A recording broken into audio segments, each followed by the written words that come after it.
Hi guys, it's Byron here from Convertaholic. In this video I want to talk to you about a new feature that we've got that allows you to dynamically import the user's location using a variable that's passed through from Google Ads through the URL and then interpreted by our dynamic keyword insertion plugin and then inserts the value onto the page. So let me discuss exactly what it is. So there are some value track parameters. So we already use the keyword variable here. So the keyword variable is what you can use to pass through the trigger keyword and push that into your dynamic page. So most of you are already using this feature and functionality. And then we also have the lock underscore physical underscore ms. And what this is the specific location of that user. So what we can do is if you click on the C location IDs, you'll get brought to this page. And you can see here that there's some CSV files that you can then download. So if you just click on the latest here and you download it, and then what happens is that you can open this CSV and actually see what locations are in there to actually do the test. So basically what happens is when you use this variable within your URL, it's going to send you one of these IDs. And so what our plugin does is it takes this ID and converts it to the actual location. So for now, we're only using this name value. We don't use any of the other fields here. We might introduce that into future updates.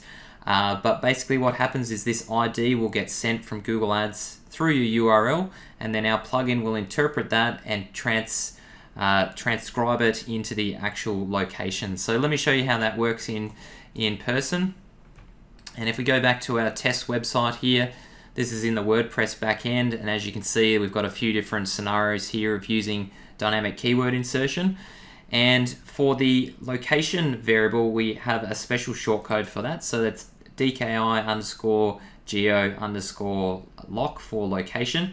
And basically, once you've inserted that on your page, you can go back to your website here and just test this out. So again, you can see here that I have question mark keyword equals test.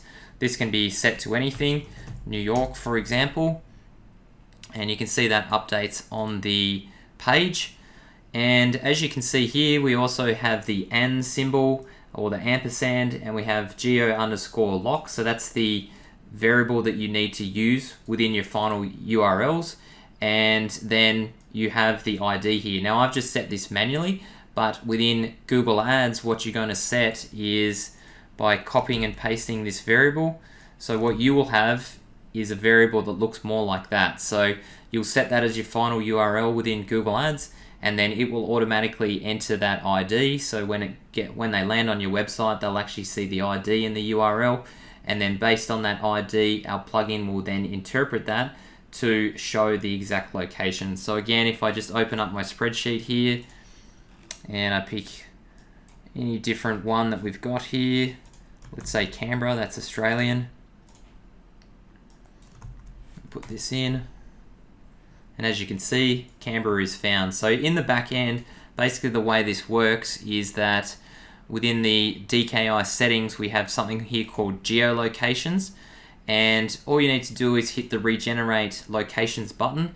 Now this can take a while because the file is fairly large and there is quite a large number of rows that need to be imported into the database for us to be able to provide this functionality. So this just needs to sit there, and then once you see the loading disappear, you know that it's been completed. We will work on updating that to be a success message just so that you know that it has worked correctly. And that's all you need to do. And then once that's done, you're pretty much good to go. If you want to basically clear it, delete the records, you can obviously hit the delete. But in most cases, this regenerate locations, it will automatically download the latest file and import it into your database so that you can then use that functionality. So hopefully you get some value out of this feature. We have a lot of users that are already using it. It's actually a community requested feature, and I think you'll get a lot of value out of it, and it should really help to tailor your landing pages even more than what they already are. So Good luck with it. Any questions, feel free to shoot us a support ticket and we'll be happy to help you out.